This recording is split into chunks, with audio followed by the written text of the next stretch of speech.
Hello, and thank you for joining us here on the Neutral Zone. I am Phil Milani, joined as always by my trusty sidekick, my partner in crime. Really, the best way to describe this person is my everything. It's at Aric Dalala. Phil, it's like music to my ears. I've missed hearing you say those words. The old intro is back, baby. Yeah, take that, YouTube commenters. Aric, we've said this many times on the show here. This is a show for the people, by the people. We're all about delivering what the people want, and the people have spoken. They want us to stay original, and they say that, hey, if it's 50-50 on whether or not we should keep that intro, that means that 100% of the people know about the intro. That's our special thing, so we're doing it. That's right. And Phil, today, as we post this podcast, is my birthday. That was the best birthday present I could ask for. You're a birthday boy, huh? Exactly. That's why you're going to let me be right about everything today. Yeah. Gregory Haynes is the one who said, stay original. So appreciate the shout out there. Also, Luke Dornish commented and said, great episode. I missed the old intro. I can't be the only one. Then he made an interesting point here, Aric, did Luke Dornish. He says, Aric, I sense you're picking on Phil lately because your audience has been picking on you. Oh my gosh. Have people been picking on you? That's a classic case of stacking if I'm diagnosing myself, which I don't think is fair to you. The Al Davis comment a couple weeks ago was probably out of line. Yes. That was the most hurtful thing you've ever said to me. It was funny though. I'll say that, but yeah. Phil, I'll try to be nicer. I think that Luke Dornish is right. The comments, the haters, been tough to they're tough to take, but we march on anyway. That's true. Johnny Chasson here says, it seems like these two do not want to be on this show together. There's no positive energy. The conversation does not flow very well. Wow. Yeah, that is definitely not the case. Well, here's my suggestion. If you look up, normally you smash that subscribe button, which is down. Yeah. You look up, there's a search bar. You can look for a ton of other videos on YouTube. You can go watch something else. Oh, you're saying if you don't like it, get out of here. Wow. If you're going to be, we take constructive feedback. If you want to say, hey, maybe talk a little bit more about the draft. Our guy, Rick Owens, for example, he doesn't like the nonsense, but he says he wrote in, I think last week and said, great football show, covered a lot of topics. He liked it. We listened to you, Rick. So we like the constructive criticism. But if you're just here to be mean, Phil, take it somewhere else. Aric, I know that for me personally, this is my favorite 1 hour of the entire week. Segment one, and then we go on to segment two, and that's where we get into the second hour. I will say one of the beautiful things about watching on YouTube is that you could just skip to the segment that you want to listen to. So if for like, say, Rick Owens, if you don't want to listen to the nonsense, which I personally am a big fan of, but if you don't want to listen to it, just skip ahead to the football stuff because there's plenty of that. There's something for everybody here on the Neutral Zone. Yeah. One last YouTube comment to get to here is Jinja Ninja. He says, thanks for my shout out, guys. When can we get Steve Atwater to join the pod? Oh, Phil, it's interesting. Steve Atwater is a little bit busier now that he's a Hall of Famer. He doesn't return our calls quite as frequently. He lost my phone number or something. Maybe we could track him down for next week. Have our people, Ben Swanson, get in touch with his people and work out. They could figure out a price because Steve is cost a lot of money now. Yeah. So Ben Swanson's going to contact David Baker from the Hall of Fame. They're going to work it out. We'll try to get Steve on. Phil, I also one other YouTube comment I'd like to get to. Lisa Lane asked, "Why are we still on a split screen?" She wants us to be together, even if it's just 6 feet apart. Whatever. She wants to see us be happy. Yeah, good friends. Lisa, we'd like to be together too, and we've actually done the podcast from the office together a couple times, but different rooms. Just we're getting closer, I think, to being back in that studio, but I think they changed the locks. Yeah, they might have. I do want to get back in the studio. We're heading down that path here, so hopefully, maybe sometime soon, that will happen. So that'd be nice. I know that you miss my coffee breath. Aric, there is one other YouTube comment I want to get to. Hugo Vuado, I believe, says, great show, plenty of content. Wish you guys would call Drew and calm some people down. Call him. I don't know. That might be, he's a tough person to get right now. Get it real quick. Yeah. For those of you listening on our original platform, audio, I'm looking at my phone currently, pretending like I'm going to text Drew Lock. Well, I heard that Drew Lock's been spending a lot of time with Peyton Manning. So I have heard that one or two people mention that. Yeah. That's probably a good thing, huh? Yeah, it probably can't hurt. Yeah, that would be a good thing. Aric, should we also, if you're not watching on YouTube and you're just listening, there are several ways to get involved in the show, Aric. 707 neutral, you can leave a voicemail. I do encourage people to call in and leave a voicemail. We want to do a really nice draft show. So if you have some thoughts on the draft, please call in and leave some thoughts there. But there's another way you could do it, Aric. That's right. Yeah, you could leave an email, neutralzoneshow@gmail.com. Send a resume maybe, because to do a nice draft show, we might need new co-hosts. So we're looking for people. Podcast supervisor we're always looking to upgrade there. Like Vic Fangio says about the roster, every spot is a competition. Nobody's roster spot is safe. It's the same thing here. If we find somebody that'll book better guests, Ben Swanson will be back on the practice squad. Yeah. Neutralzoneshow@gmail.com is a good way to leave an email. We've got a couple of here to touch on. Ron Arter. He said that he sent a previous email about Drew Lock, but in short, he believes that he could take that next step and have a great career. He said this email is more about the draft, Aric. Okay. Yeah, let's hear it. Yeah, I think that, what does it say here? He doesn't think that any of the quarterbacks necessarily in this year's draft will be available for the Broncos. He thinks, what is it, edge rusher? I think, is that what he says he wants? Yeah, edge rusher. He likes Kwity Paye, likes Jalen Phillips, Micah Parsons. He thinks that right tackle is going to be a huge need, that Jawan James has been a bust in his book. And then he also says tight end, running back, cornerback. Let's see. He says, then he says, I listen to you every week without fail. I have a lot of respect for Eric's analysis of the team in the draft and Phil's inquisitive questions. Then he says he's definitely not an expert, but he watches the games. Phil, that's all we ask for. We don't need people to be experts. That's what you're here for. We just want people to chime in, let us know their thoughts. I do think that Ron's got a point that if a quarterback might not be available, and if you're not sold on him and you think Drew Lock is pretty close, or Drew Lock is at least about the same as what it would, if you decide Drew Lock's a better option than giving up all that draft capital, then ride with Drew. There are other areas you need help, whether it's corner, running back, linebacker, right tackle. I mean, there's all sorts of different spots. So I agree with Ron that I'm not going to be disappointed if they don't go quarterback. I know that everyone thinks that, that's the hot pick right now, Phil. Everyone wants to go quarterback, but we got to trust George Payton. I've been saying it all along. You can't trust one part of his vision and not the rest of it. And if he decides he wants to ride with Drew for another year and see what he got, I'm going to give him the benefit of the doubt, and we'll see what happens. What do you think about this ranking of the quarterbacks here from Ron Arter? He's a little like Chris Sims. He says that Zach Wilson should be number one, Aric. Then he says Lawrence, Jones, that's Mac Jones, then Fields, and at 5, Trey Lance. Yeah, it's interesting. I think you got to go with Lawrence as number one just because of all he proved in college football. I think there's a little bit of people like what's new. And so because Trevor Lawrence has been projected as this top guy for 3 or 4 years now, we're tired of it. You want to see him in the NFL, but you're kind of done with even when he just played above average last season, people were like, why is he taking a step back? So I think he's still a number one guy. I do believe Zach Wilson is firmly in that number 2 spot. I actually think I like Trey Lance 3rd, then Justin Fields, and then Mac Jones 5th. Really close there on Fields and Lance.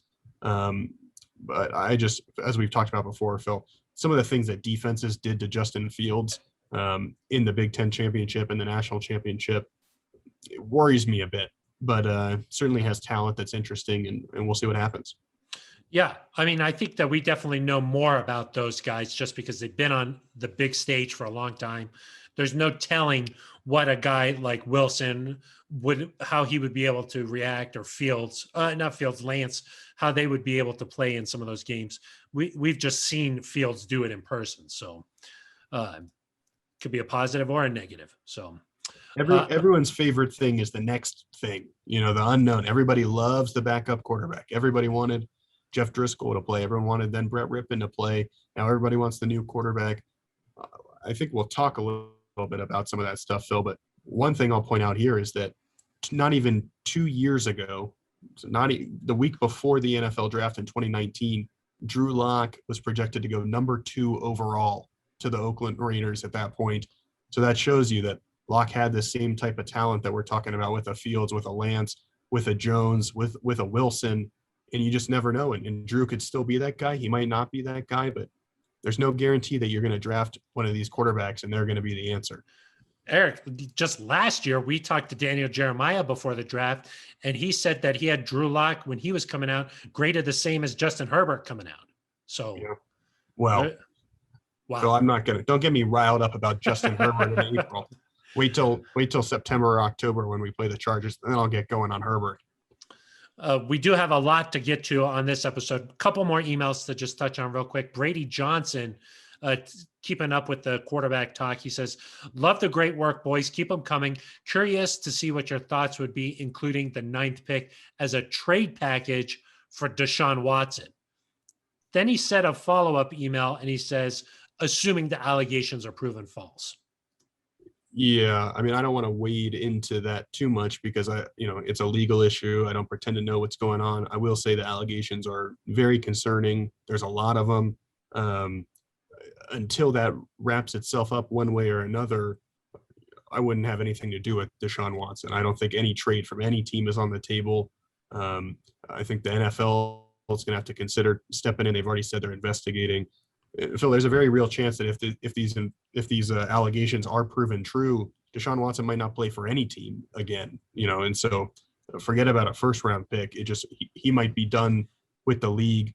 So the Broncos at this point, I'm sure, have moved on to other contingencies, other options in terms of adding competition. There's still some good quarterbacks out there to trade for. Obviously, there's the draft. You can add a veteran after the draft and free agency. So there are still avenues, but I would be shocked, one, if this thing gets wrapped up anytime soon, just because it seems like it's just beginning.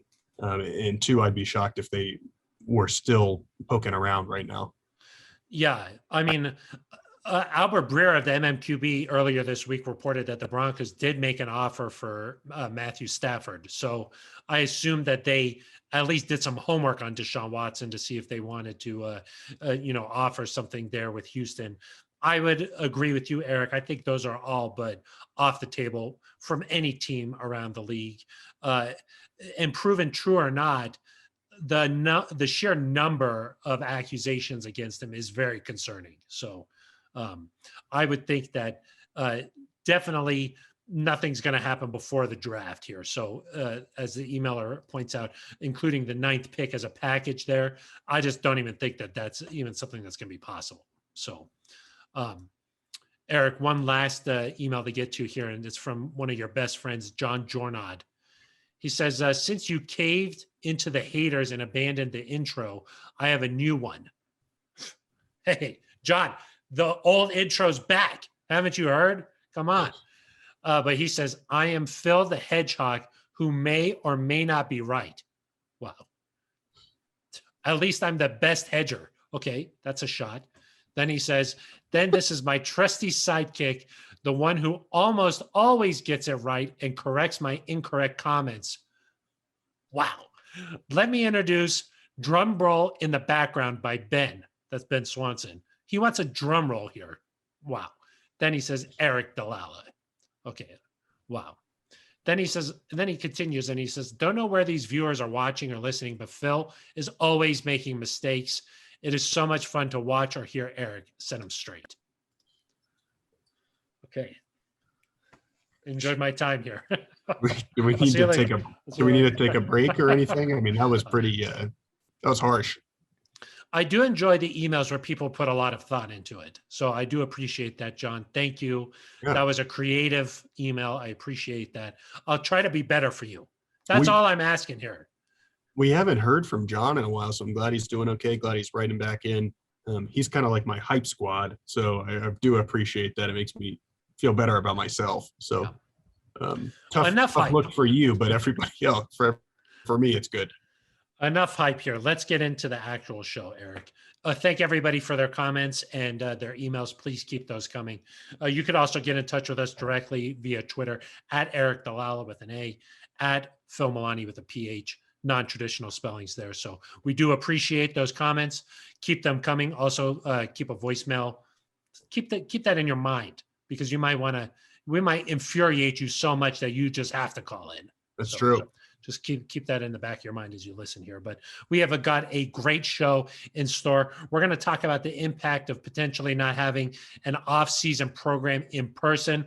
What would that mean for this Broncos team? Because, Aric, last year there was so much talk about how the offense was affected by not having an off-season program. It was a new offense to learn under Pat Shurmur. They didn't have those reps together. If they go ahead and stay true to their word from the Players Association that they do not want to show up in person, what kind of effect would that have on the Broncos next season? So we'll get into that. Speaking of Pat Shurmur, he was seen at Justin Fields' second pro day this week. Is there something to be read into that? The fact that the Broncos were just one of really like a handful of teams that were on hand there on Wednesday this week. What does that mean? Why are the Broncos continuing to do their homework? Have they not seen enough yet? Well, we'll get into that. And then, Aric, the main segment for this show, we're going to be doing a pool. You'll pick three guys. I'll pick three guys who are options for the Broncos and see who wins. So kind of, a lot of people do like to do that for golf. Last weekend for the Masters, pools, people pick the golfer they think is going to win. Same idea here, but for the Broncos as the number 9 pick. Yeah. And you had Hideki Matsuyama. Of course I did. Yeah. I saw that coming. Yeah. Mile away. How awesome is that, though? The first person born in Japan to win the Masters. That was a pretty cool scene there at Butler Cabin. Yeah, I think the first person born in Japan to win a major. Oh, okay. Yes, yeah, major. Yeah. And first player of Asian descent to win the Masters, I think, is the step. But yeah, very impressive. Kept his cool all weekend. Kind of like you out there on the putting green, Phil. You don't sweat. Yeah, I putt for dough, Aric. Yeah, exactly. Yeah. On Sunday it was really not too much drama. He just kind of held his cool there. So definitely impressive to see that. So, Aric, with that, let's jump into our first topic and talk about no off-season program in person. Still planning to meet virtually and do meetings that way, but no in-person off-season program. At least that's according to a release put out by the NFL Players Association. Heard some players react on social media as well. Aric, what kind of impact do you think that will make on this Broncos team heading into 2021? Yeah, well, first let's say that Brandon McManus, who's the NFLPA player rep, he went on the radio on Wednesday and said that if there were certain protocols in place, this might not last the whole offseason. There might be certain players that come in. It's important to note that this is all voluntary, so players, regardless of COVID or not, do not have to be there. We know there are certain veterans across the league every year that do not report. You can't be fined for that. It's strictly voluntary. So that's important to note. And then the other thing, Phil, is that there's a mandatory mini camp traditionally for teams toward the end of the offseason program. And the NFL did announce Wednesday that all on-field work would start about May 17th, I think, somewhere in that area. So we still have about a month before we would even get to that point where the Broncos would be missing out on practice time. But all that said, Phil, I think this hurts two people or one person in a group, I guess, the most. The first is it hurts Drew Lock. He's going into a critical season. If he's the starter, if he's competing to be the starter with somebody, if he's trying to hold off a rookie, in any event, Drew Lock needs to have a really good season, not just for his future in Denver, but probably for his future as a starter in the league. And so every rep that he misses, voluntary or not, I think is just really tough. He's not going to be able to build that chemistry with his receivers that he needs. Obviously, we saw last year with Jerry Jeudy, he needed to work on that. And they could still get together and do these private throwing sessions that we saw them do a year ago when they couldn't be in the facility, but we'll just have to see. So I do wonder what it does to Drew Lock and any rookie or veteran quarterback that you had. Second group, Phil, is these guys battling for roster spots, whether that's going to be an undrafted free agent, whether it's a guy battling for a role near the back of the roster. I mean, you need every rep you can get. And OTAs, Phil, is really where those young players start to get those chances. You know, if you're a Philip Lindsay, you start to show what you have in those off-season workouts, in those OTAs, in that mini camp. And then when you get to training camp, you hit the ground running. But I think it's really difficult if you get here in training camp and that's your first opportunity. You've got to give a lot of reps to the first team. I feel for those guys who might not have the same chance necessarily to show that they belong in the league. Yeah, it's a situation where I can kind of see everybody's perspective in this, and it makes sense. You know, one thing that we saw this week was that the Seahawks and the Buccaneers were two teams that came out and also released a similar statement. The thing about those two teams is they have veteran quarterbacks, and so last season not having an off-season program didn't really affect them too much. I mean, we still saw high quality football being played last season by a lot of teams around the league. But for the Broncos in particular, it did seem like it hurt that offense just because they didn't have the time together on the field together with Pat Shurmur. You know, like you said, they could go like the Peyton Manning route where they get together on their own. But not having the coaching staff there is the biggest thing to me, is that you know, they're not able to just like mesh together and get that feel and that chemistry going. So hopefully the fact that Pat Shurmur is going to be the one calling plays again for the second season in a row here for the Broncos, that'll help that situation. But if the Broncos end up like drafting a quarterback, for example, then not having an offseason program, that would be huge. I mean, that's a big deal. So you understand why the team wants to have the players around. On the opposite end of the spectrum, though, for like a player like, say, for example, Melvin Gordon or Von Miller, veterans in this league, they want to enjoy their offseason. You know, maybe they want to live in like Miami, maybe they want to train in Los Angeles. This is their time to really be able to do those types of things. And as long as they show up for training camp in shape, then you're like, okay, well, where's the real harm there? So you kind of see both sides of it, especially with the 17th game being added this year. You know, you can kind of see the perspective from some of these veteran players who are saying, hey, if I got to play a 17th game, you got to give me some more freedom during the off season. You can sort of see some of that perspective.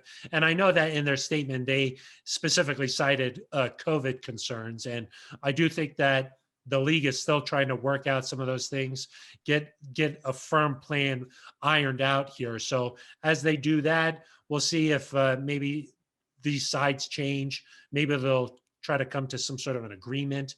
You know, one thing I could see happening, Aric, is that maybe it's not a full off-season program where they're here in person, but at least maybe like a week or two here where they're all together out on the field and they get some opportunity to be together.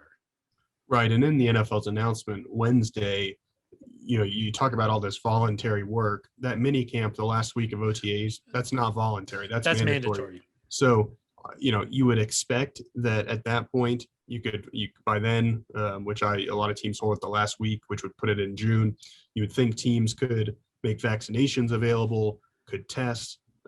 We know the protocols work well that they've had in place, though I also understand that unneeded risk is not necessarily what players are looking for. But yeah, I would think at the very least a mandatory mini camp is likely to happen, just because you know, I can't foresee the whole team not showing up and kind of risking either getting fined or setting that precedent. And certainly coming in for 3 days seems like a reasonable expectation, but we'll just have to see. I mean, after last year, Phil, maybe it's not right to say this is likely to happen, because we've seen that everything is subject to change. The Broncos can be set to fly to New England one day and then decide they're going there the next day and not get a bye week. I mean, just everything is up to change. And the other thing to pay attention to is that like a player like Von Miller has a workout bonus.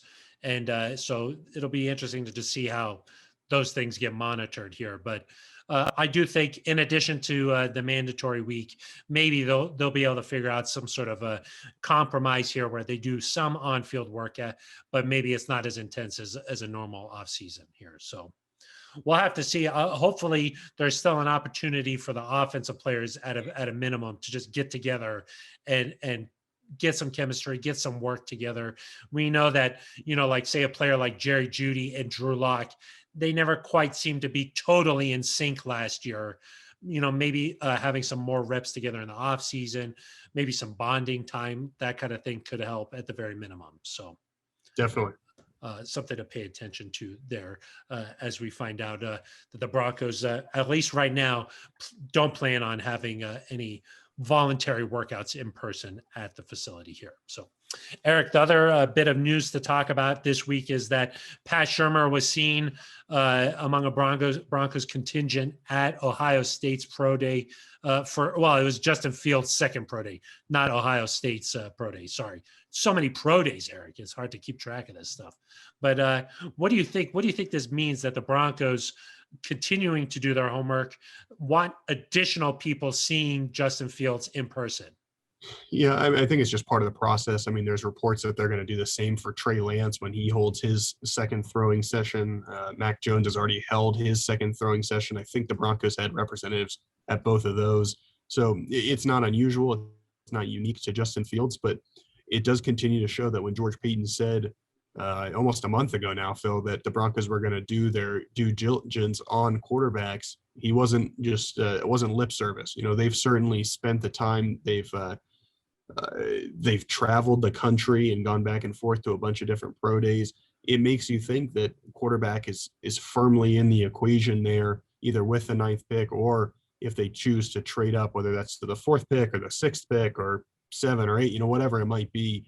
It certainly seems like that's a very realistic option. And I know people fall on different ends of the spectrum there in terms of, do you go up and get a guy no matter what? Do you ride with Drew Lock another year? Do you take a quarterback if he falls to 9? Do you do it if it's Fields and not if it's Lance? Do you do it if it's Lance and not if it's Fields? Do you like Mac Jones? I mean, there's so much that goes into this. And right now it's all speculation because we really don't know what's a smokescreen. We don't know what's not. It's not going to end over the next 2 weeks. It's just going to continue to build, but makes things exciting. And I think that the main thing for me is we're not going to know what's the right answer on draft day, Phil. It's going to take a year. It's going to take a couple of years to find out, did the Broncos make the right choice here? But you certainly want all the information you can possibly have to make an informed decision. Yeah, and I think that's just a smart thing to do because what if one of these guys turns out to be a huge star? Yeah. You got to do your homework on them. The one thing it does show to me is that this does firmly there's definitely not the situation where it was last year where they were like quarterback is not on the table. That was the thought last year. This year, it's definitely on the table. Otherwise, they wouldn't be doing their homework like this. So that's the one thing that we know for sure is that they're not 100% satisfied with what they saw from Drew Lock. So they're doing their homework on this. The interesting thing to me, Aric, is how do you read into this? Do you say, hey, when George Payton or, when they went to Ohio State, George Payton did to look at his first pro day, did he not see enough so that he was like, I'm still not sure. Let's send Pat out there and have another look? Or did it mean, hey, I was intrigued by this guy, Pat, why don't you go take a look and see for yourself too, and let me know what you think? I mean, I don't even know how much you really even can tell from a pro day versus the tape. I mean, I would say that the tape is primarily what you're judging, but just to see a guy in person and see what he's able to do up close and personal, there's something valuable there. And to have Pat go do that again, what side do you think you fall on here? Yeah, I don't know if I think it's either of those. I don't think that it's them saying we need more information or we really like him and we want Pat to see him. I think it's simply the pro day's happening again. He's throwing again. Might as well send somebody. You might as well send somebody who hasn't seen him. And so since Pat Shurmur hasn't been there and would be working with him quite a bit, obviously installing the offense, if the Broncos do indeed choose Fields, I think you just want him to have a firsthand look, get another opinion on the guy. That can only help. I wouldn't read into it one way or another of, they like him, they don't like him, because last week, or when Alabama had their last pro day, Kyle Shanahan and John Lynch were in Tuscaloosa to watch Mac Jones throw and skip Justin Fields' pro day. And a lot of people made something of that. They're at Justin Fields' pro day there with Pat Shurmur. And, I wouldn't read into that as saying, wow, maybe they're considering Justin Fields now and he's overtaken Mac Jones. And I also wouldn't read that to say, that they are down on Mac or are high on Mac and they're doing it just for show. I mean, I just don't know if you can read into any of that. I know it's fun to do, and I know that that's all we've got at this point, but I don't know that I can draw that conclusion. I will say the one thing, Phil, that makes me think they are really strongly considering a quarterback is that there's not a lot of value in a smokescreen for the Broncos suggesting they're going to take a quarterback, because there are a lot of teams that are already going to take quarterbacks ahead of them, at least 3, probably 4. And then you've got teams in the Bengals, in the Dolphins, in the Panthers, who probably are all going to go offense. The Bengals are either going to take a tackle or a wide receiver by all accounts. The Panthers, a lot of people have a tackle going to them. And so the Broncos at 9 are probably going to have the best defensive player available to them regardless. And certainly the guys that have been mocked to them the most, Phil, like a Patrick Surtain, a Micah Parsons, those guys have been available in every single mock to Denver. And so if you're really interested in those guys, there's no real reason to spend all this time flying around pretending like you're interested in Zach Wilson and Mac Jones and Justin Fields and Trey Lance. If you're not, the only reason that you maybe do that, and maybe it's helpful, is if a team like New England thinks you want that, you want to take a guy there and you talk him into trading up with you. But even then, I mean, it almost makes more sense to have them think you're not interested, because then they would call you as a trade partner. Whereas if they think you're interested, they're going to try to jump you. And so to me, the fact that they're doing all this research, despite the fact that a really good defensive player is going to be there at 9, makes me think they're fully considering a quarterback as an option, and then it's not a smokescreen. Yeah, like there's no reason for Peyton to go to BYU to check out Zach Wilson unless it's to just legitimately check out Zach Wilson. Yeah. Like he's not going to be around at 9. So like you're just there to check him out. So it is an interesting time of year. You don't really know what to read into, what not to read into. But the fact that the Broncos have really dedicated a lot of time into seeing these pro days in person by some of the top decision makers here, then I do think that there is something to be said that they're legitimately doing their homework. They're possibly considering trading up, to get some of these guys if they're really interested. Maybe not. It's going to depend on how things go. And they just want to be ready and have an informed decision. So it is interesting, though, checking out a person for the second time and getting a second set of eyes on that person in person. It is interesting to me that the Broncos were there to see Fields. So, but it is an interesting time. So interesting. Is that what you're saying? I think it's interesting. I think it's interesting. Okay. I was just checking. Now to the main segment for this episode, Aric, and that is our pool contest. We're each going to pick 3 guys that we think the Broncos could take in the first round. We'll end up seeing who is right. Probably I would say like 75% chance that I'll be right. Probably 25% chance that Aric is right. Well, 20%, maybe 5% chance that none of us are right. Mm-hmm. Yeah. None is normally like 3 or more, but neither could be nice there. Excuse me? That's the YouTube commenters aren't going to like that. I take it back. Phil, can I ask a clarifying question? Yes. If you have a moment. Yeah. Is this who I think the Broncos should take, or who I think they will take? Will take. Oh, okay. Will take. That's not necessarily the same. That's not necessarily the same list. I know that, Aric. Well, that's why I was clarifying, because I didn't want to. Well, I didn't want to go in being like the Broncos should take Greg Newsome with the 9th pick, and then. Aric, we want to see who wins this contest. Oh, okay. Because then if they pick some guy who you didn't have, then you could just easily be like, well, that's not who they should have taken. Right. I want this is to predict. Okay. Who gets So to go first? I'll let you go first, Aric. Normally we'd flip a coin or something like that, but I'm feeling like I'm in a good mood today. You go ahead and get the first pick, Aric. Oh, okay. Yeah. Who do you like? I like Trey Lance. Really? Yeah. Okay. I think Okay, so I think Lance. a quarterback makes a lot of sense there. I think that Trey Lance is more likely to fall to 9. So I don't think I suspect the Broncos might like Justin Fields more, but I don't really have anything to base that off. It's just kind of my suspicion, but probably because Pat Shurmur is at this pro day and it's interesting. But yeah, I think Trey Lance is more likely to be there at 9. I don't think they'll trade up, but I do think that I'll take Trey with my first pick there. Aric, didn't you say there's reports that the Broncos are supposed to be heading to Trey Lance's pro day? I did, but it hasn't happened yet. So until that happens. Okay. That John Jornad, that's me correcting Aric. Okay. I got you caught up in your own web of lies. Yeah. Aric, I'll take Micah Parsons with my first pick here. I think that if the Broncos stay at 9, I could see Parsons being the first defender, maybe taken off the board. The Broncos will have their choice, and somebody who could come in and make an immediate impact. You insert him right into the starting lineup, and all of a sudden now you have a defense that could be top 3 in the NFL. Maybe could be on paper the top defense in the NFL if everybody stays healthy. I think that sometimes some of these picks just makes too much sense. And then you're saying, okay, no, there's got to be something else here. I'm going to play it simple. I'm going to say Micah Parsons, the pick there at number 9 for the Broncos.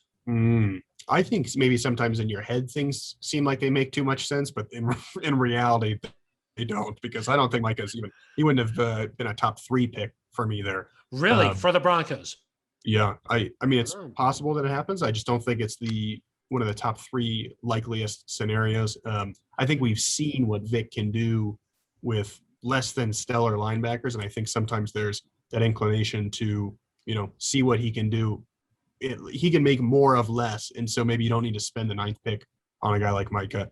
Well, hold on a second. We've seen what he does with Ray Lewis and Patrick Willis and the top talent, Roquan Smith. Oh, Aric, you forgot to pay your electricity bill. It's that time of the podcast. I was wondering when it was going to happen. Phil, keep the audience entertained.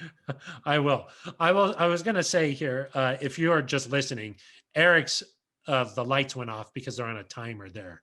He's trying to be environmentally conscious. Yeah. It makes sense. I was going to say, Fangio is able to get a lot out of middle linebackers, but he's even able to take some of those guys to new heights when he's able to coach a guy with supreme talent. So that's why I think Parsons could make a lot of sense, where you're talking about a guy who's got supreme talent, and then Fangio is able to take him even to another level. So your take there is that Fangio can make good players better than he can make bad players. Good. And he can make them better than he can make bad players. Got it. Okay. I'm not going to argue with you there. You're correct. The one thing I worry about Parsons, some character issues. Character issues. Opted out, so you have one less season of tape to look at. Trey Lance only played 1 game last year, so it wasn't his fault though, and he did play a game. A quarterback is different than a linebacker, right? Okay. Mitchell Trubisky played like 3 snaps at Carolina, and he went number 2. Sorry to Ben Swanson. Yeah. All right, Ben Swanson. Okay. My second pick, I really struggled to pick Trey Lance or Justin Fields because I thought you would use your brain here, but Justin Fields is obviously going to be my next guy. Okay, so you're all in on, you think they're going to take a quarterback? I think a quarterback makes a lot of sense, especially if either of them falls to 9. I think it's just too much potential to pass up on. I think they'll consider trading up, but if either of those guys is there, I can't see them passing on one of those guys for anybody, really, just because you can find another cornerback, you can find another linebacker, you can find an outside linebacker, whatever. But to get a quarterback that you think is truly franchise changing, you can't pass up on that opportunity. So yeah, Justin Fields, number 2 pick there. I agree with you that it's hard to pass up on those guys. I just don't think they're going to be available. I think that you're going to have to trade up to take those guys, and I'm not sure if the Broncos are interested in making that move. So maybe they are, but I'm just trying to pick the most likely. That's why I probably would have gone with the quarterbacks if I were you. I'm going to take Penei Sewell here with my second option. You are not good at this. Okay. Yeah, that's what I'm going to take. I think that there's going to be a run on quarterbacks. So there's going to be a lot of talent left over here for the Broncos to pick.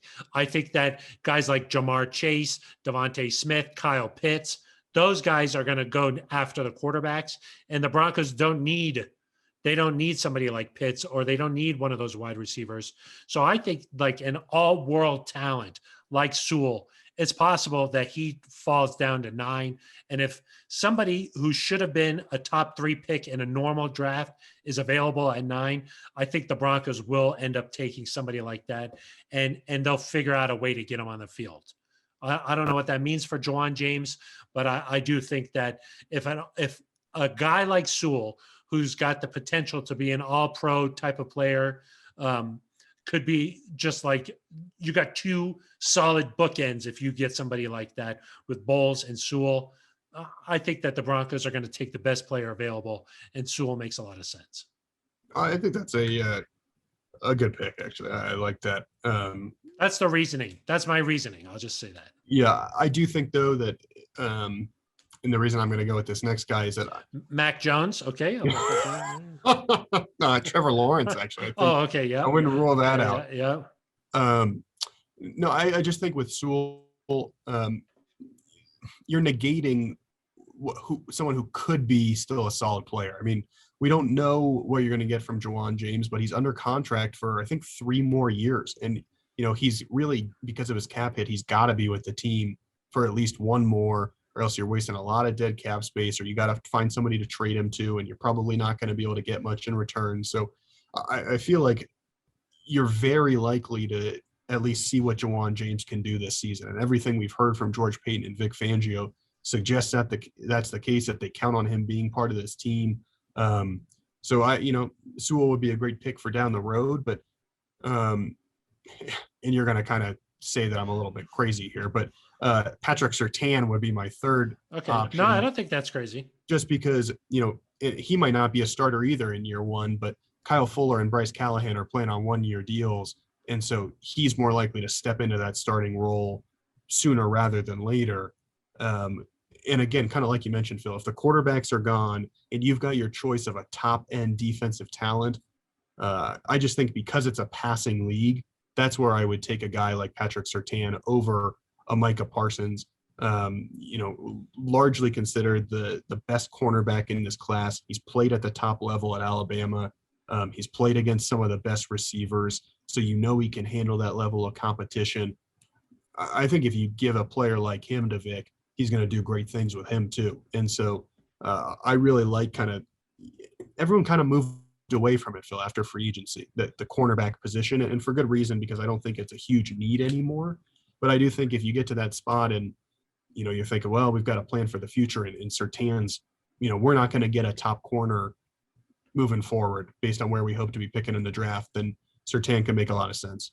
I was going to pick Surtain. I mean, I do think that makes a lot of sense, especially a lot of people think he might be the top defensive player in this draft. So I do think that picking somebody like that makes a lot of sense, considering that you're probably going to have depth issues there at some point, and then all these guys on 1-year deals down the road. It makes a lot of sense. That's why I was going to go with a player like J.C. Horn. I'll go ahead and take Horn there as my final pick. We know that George Paton went to South Carolina's Pro Day.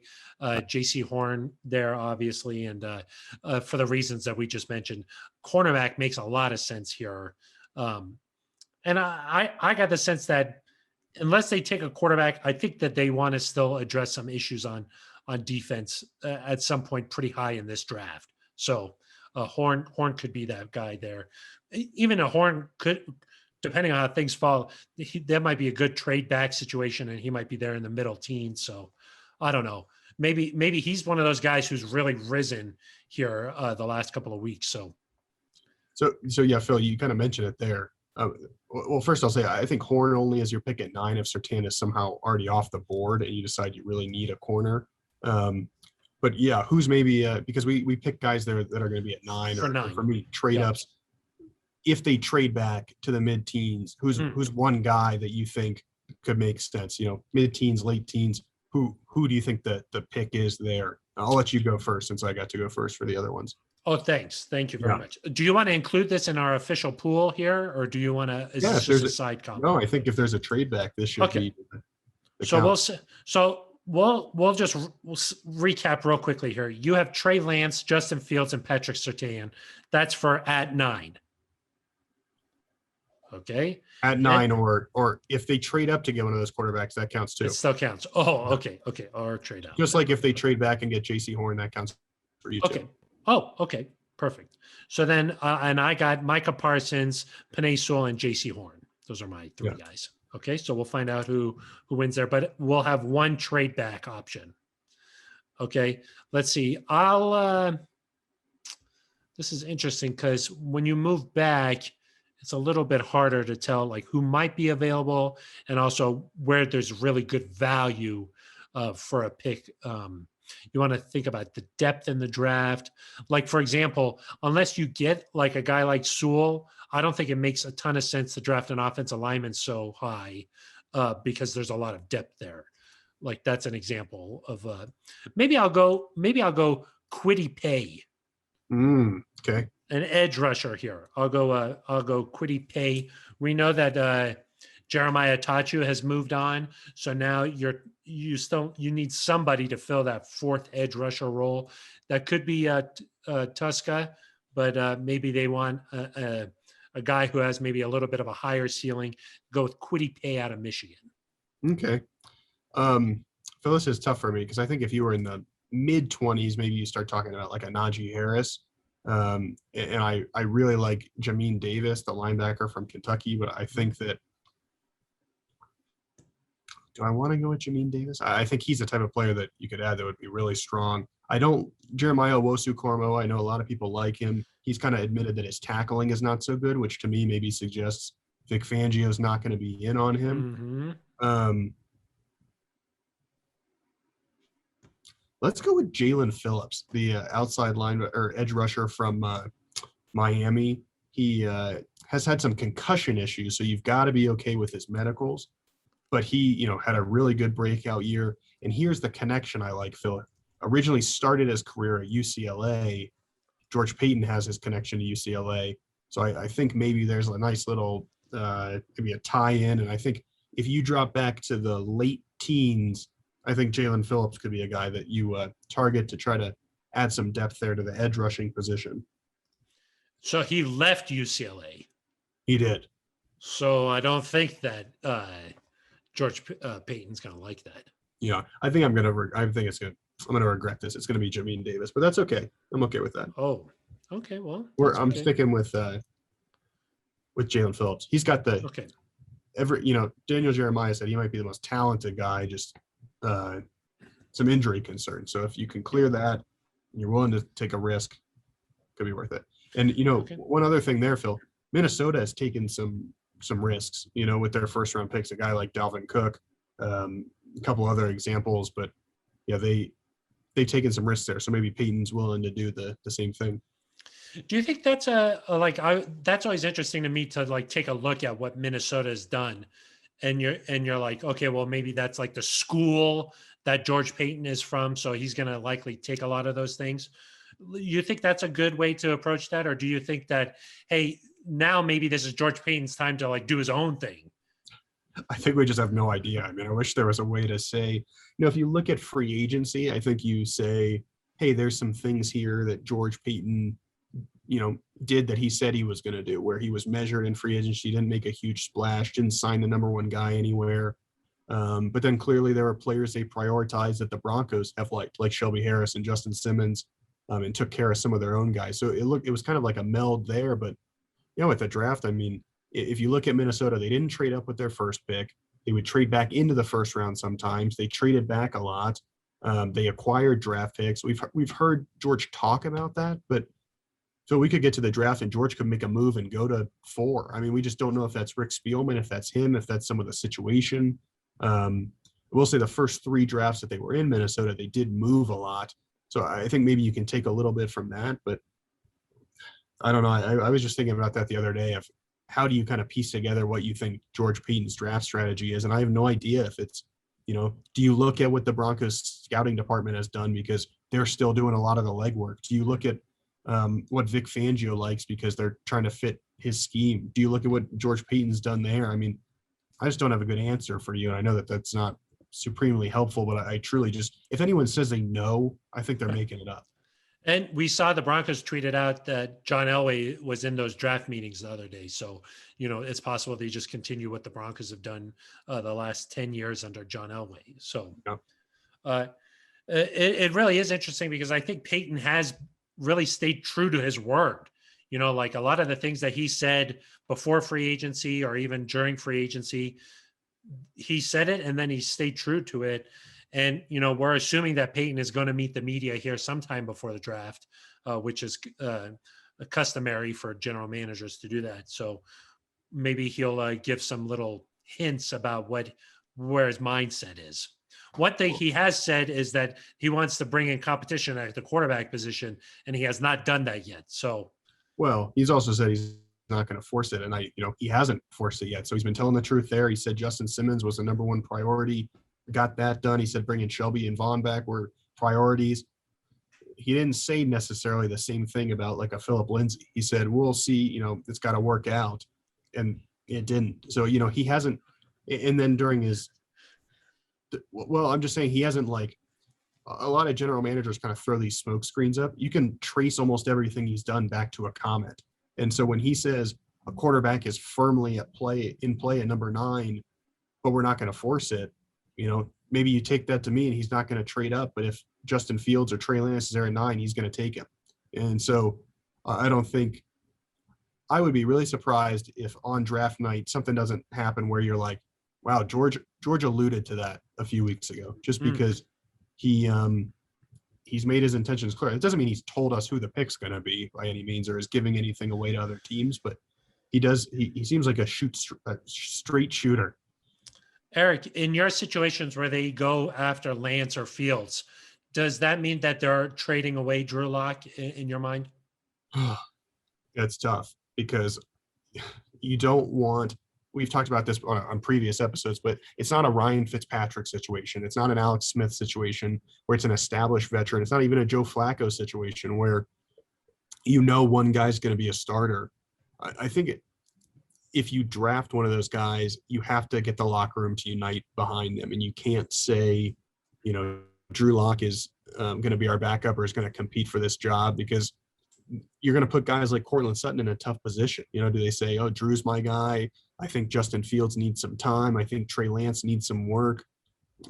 I don't know. I mean, you might reevaluate your whole quarterback room in that situation. Maybe say you take Trey Lance, who by all counts needs a little bit more time than the rest of these guys. You might need to draft Trey Lance, then trade Drew Lock, then sign a backup like Alex Smith to start the season. I mean, the quarterback room might look entirely different. If it's Justin Fields, I think he might be closer to ready to start day 1. But yeah, if you take Trey Lance, it's possible that like Drew Lock, Brett Rippon, and Jeff Driscoll are no longer here, and you've got Justin Fields, a veteran like Alex Smith, or maybe you send a late round pick for a Gardner Minshew or somebody, and those are all options. But yeah, I think it would be hard for Drew to coexist with a guy that is replacing you as you're still trying to prove yourself. And I feel Drew's not going to want that either. He's going to want to start somewhere. And so if it becomes clear that,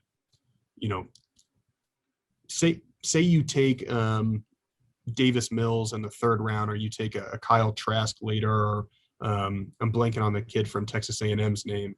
Mond. Yeah, Kellen Mond. If you take one of those guys, maybe Drew says, hey, I'm going to beat out a 3rd or a 4th round pick. I'm not done here. This is my job. If you take a 1st round pick, the writing is kind of on the wall. Yeah, I think that if you take a later round pick, then this guy's just coming in to be the backup, and it's a good situation still. I can't see a situation where a guy like Justin Fields and Drew Lock is in the same quarterback room. I just can't imagine that. And the interesting thing is, Sam Darnold moves on and he's getting this new opportunity here. But if you look at their numbers, Drew Lock has better numbers than Sam Darnold. So there could be some reason to just say, hey, let's give Drew another year. I guess that's what I've indicated here with my picks in this pool. So I'm sort of leaning that way right now, but you never know. I think it's really easy to say, and again, I'm not going to be surprised if they stay with Drew, because all along George Paton has said, we like Drew. We like the trajectory that Drew's on. He said, I think his first press conference, he said, I see all the traits of a good quarterback in Drew Lock. He's got to fix the turnover issue, but he sees all the good traits. So I'm not going to be surprised, but I just think if you're on the clock at 9 and Trey Lance or Justin Fields is there and you really like one of those guys, it's going to be tough to turn that card in with somebody else's name on it. I agree. I mean, if you really like one of those guys, yeah, what are you supposed to do there? One thing to think about is George Paton has like built up all this goodwill with a great free agency class, and it seems like people are really behind him, and they're like, he's got the right vision here. If he drafts one of these quarterbacks in the first round, none of that other stuff is going to matter. It's all about this guy. So that new quarterback will have defined the offseason. Right. And the hope is that you've put some other pieces in place around him that he's able to get done what you need to get done. And especially if you stay at 9 and you don't have to trade the 40th overall pick, and you can get a corner or a linebacker there, and still add to this football team, that maybe a rookie can go out and have success. I mean, Justin Herbert, had the Chargers not collapsed like really, really badly in a lot of those games, Chargers probably are pushing for a playoff spot. I mean, it's certainly not out of the realm of possibility. We've seen, I think it was 2012 when Andrew Luck, Robert Griffin, and Russell Wilson all led their teams to the playoffs as rookies, obviously with the 7th the additional playoff spot for the second year. The Broncos have the 5th easiest schedule. All those things add up, that if a quarterback comes in and just plays moderately well, and doesn't turn the ball over and makes plays every now and then, that this team could be in contention for a wild card spot. And so, I think they're, and me among them, you worry, if we turn to Justin Fields or Trey Lance, are you giving up on the season? I don't necessarily feel that way. I think there's a way you can learn on the job and still win. Definitely with a guy like Justin Fields, who's faced elite competition, has had pressure on him ever since his high school days. Seems like he's more ready to take over the reins as a rookie than Trey Lance is. But yeah, like you said, you never know. One of these guys could come in and just light the world on fire, just the way that Justin Herbert did last year. And all of a sudden the vibe is completely different. Wouldn't that be something, huh? If George Paton found a franchise guy just in his first pick? That'd be pretty good. Man, to start building the statue. Get it going. All right. So just to recap here real quickly, Aric's pool includes Trey Lance, Justin Fields, Patrick Surtain, and Jalen Phillips as only a trade back scenario there. For me, I got Micah Parsons, Penei Sewell, J.C. Horn, and then in a trade back situation, Kwity Paye out of Michigan. Both pass rushers there, Aric. Yeah, interesting. I think it's certainly an option, because there's no pass rusher that I think is good enough to go in the top 10 or even maybe in the top 15. So that's kind of rare, huh? It is rare when you think about Vaughn going second. Yeah, that's pretty rare. All right. Well, I think that is going to wrap up this edition of the Neutral Zone. We've got a couple of weeks here before the draft. We'll have a lot more. Hopefully we can get some national media members to join the show and offer their perspective, and we'll work on getting Steve Atwater, the Hoff. We'll do our best. We'll see what we can do. On this episode, we also discussed the off-season program and what impacts it could have on the Broncos for 2021 if there's no in-player workouts during the voluntary portion of it.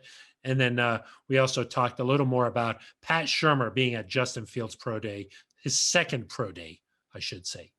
What kind of drawaways should we have from that? So pretty good show there.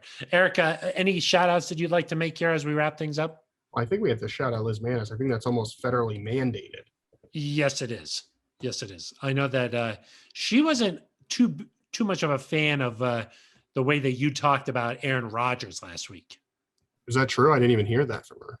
Oh, Yeah, she I was believe mad so. about I don't even remember how I said it. I think I said Shailene Woodley, and she said it was Shailene Woodley. Shailene, yeah. Yeah. Aaron Rodgers' fiance. Yeah. Surprise fiance. Another Nobody knew it. another great comment from Aaron Rodgers the other day. When sports pops up, he's really good. He had a funny moment with a fan talking about they missed the Packers answer, but then they got a Celtics answer. So yeah, he's been good. He's been great. Been good. He's been great. So shout out to Aaron Rodgers, but also shout out to Liz Manis, of course. The Broncos doing some like a diversity and inclusion workshop for on Thursday. I believe Steve Atwater is the keynote speaker, Aric. Steve Atwater does almost anything. He's impressive. He can do it all. Yeah. So the community department heavily involved in that. And I know Liz doing some other stuff as well. So shout out Liz Manis, as always. That is going to wrap up this episode of the Neutral Zone. We'll be back next week with plenty more draft conversation. Maybe Aric will even reveal his mock draft. We've all been waiting for it, Aric. Maybe. We've all been waiting for it. So maybe next week. Until then, for Aric Dalala, I am Phil Milani. You've been listening to The Neutral Zone.